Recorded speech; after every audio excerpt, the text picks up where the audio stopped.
और आप लोग ओपीएस यानी ओल्ड पेंशन स्कीम पर ही क्यों अड़े हुए? धन्यवाद सर आपका। और महत्वपूर्ण चर्चा पर चर्चा है। और हम सब लगातार पिछले करीब 11-12 साल हो गए हैं आंदोलन करते हुए, और हम लोग एनपीएस के खिलाफ ओपीएस की मांग कर रहे थे। और लगातार चाहे जिले से ब्लॉक से मंडल तक हम लोग बातचीत कर रहे थे लगातार। और अभी आपने देखा होगा पिछले 1 अक्टूबर को 2023 में भारत नहीं पूरी दुनिया के ट्रेड यूनियन का सबसे बड़ा प्रदर्शन हम लोगों ने दिल्ली में किया। हम लोगों ने उम्मीद किया कि सरकार बात सुनेगी, बात मानेगी, बातचीत करेगी, हम लोग रास्ता निकालेंगे। फिलहाल रास्ता उस समय कोई निकला नहीं। उसके बाद लेकिन आंदोलन का असर रहा तो उन्होंने एनपीएस के लिए कमेटी बना दी। कमेटी ओपीएस के लिए नहीं बनी थी, एनपीएस के लिए बनी थी। अब उस पर भी असहमत है, एनपीएस को मॉडिफाई कर। हाँ, एनपीएस चलो ठीक है। तो फिर आदमी सोचा चलो ठीक है कि देखिए क्या मोटिफाइड करते हैं, क्या आता है। कमेटी की रिपोर्ट अभी आई नहीं। कमेटी के लिए जो लोग पीड़ित थे उनसे कोई चर्चा पर चर्चा की नहीं गई। कमेटी की रिपोर्ट नहीं आई, अभी कोई रिपोर्ट नहीं आई। कमेटी की रिपोर्ट नहीं आई, न रिपोर्ट हम लोग के सामने आई उसमें अच्छा क्या किया, बुरा क्या किया।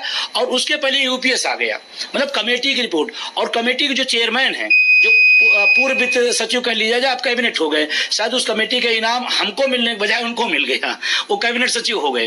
तो एक कमेटी का चेयरमैन बिना रिपोर्ट दिए कह रहा है कि पुरानी पेंशन लागू होगी तो आम नागरिक पर असर पड़ेगा। अब हम सब उससे नितार्थ निकाल लिए कि क्या होने वाला है।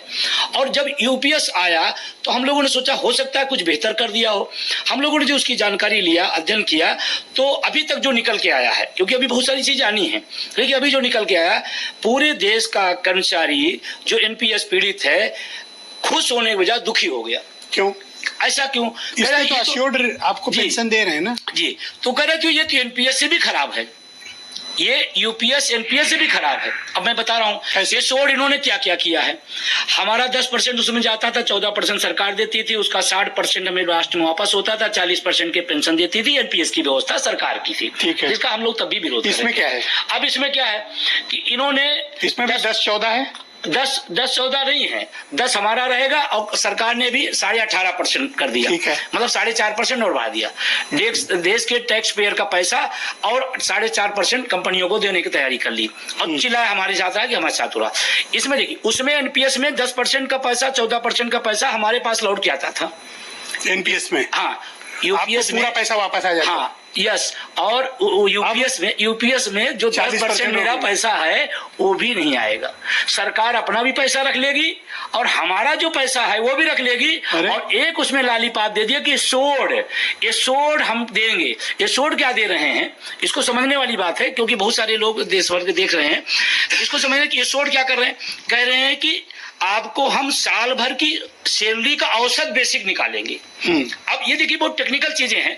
अब हो सकता है जनवरी में किसी का वेतन 50,000 हो, लेकिन दिसंबर में, क्योंकि साल में 2 डीए लगता है, हो सकता है वेतन आयोग आ जाए, तो लास्ट में उसका दिसंबर में हो सकता है 70,000 हो जाए।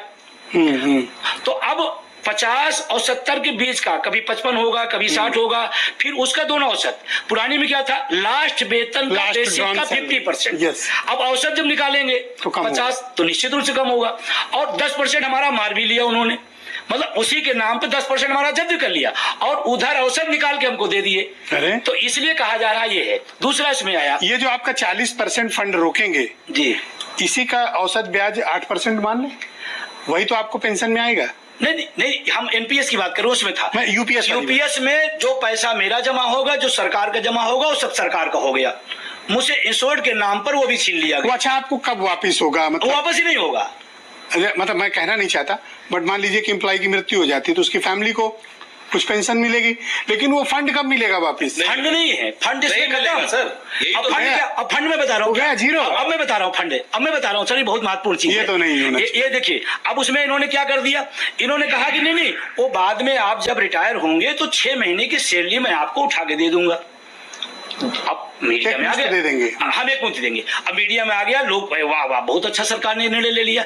अब उसमें देखिए, अगर किसी व्यक्ति का वेतन 1 लाख रुपए है और वो वहां से अपना स्टार्ट करता है, उसके बाद वो 15 साल 18 साल 10% एनपीएस जाएगा। 1 लाख है तो 10,000 हर महीना जाएगा। और 18 साल उसने किया, मान लीजिए उसका 15 लाख हो गया एनपीएस में, जो और इस दौरान की ब्याज भी तो जुड़ेगी ना।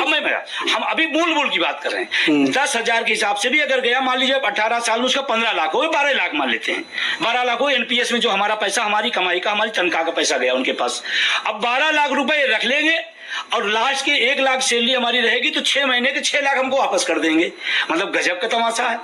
मतलब 12 लाख जब्त करेंगे, 6 लाख दे देंगे। उसमें भी कह रहे हैं आप लोग ताली बजाइए, आप लोग खुशियां मनाइए, आप लोग माला पहनाइए हमको।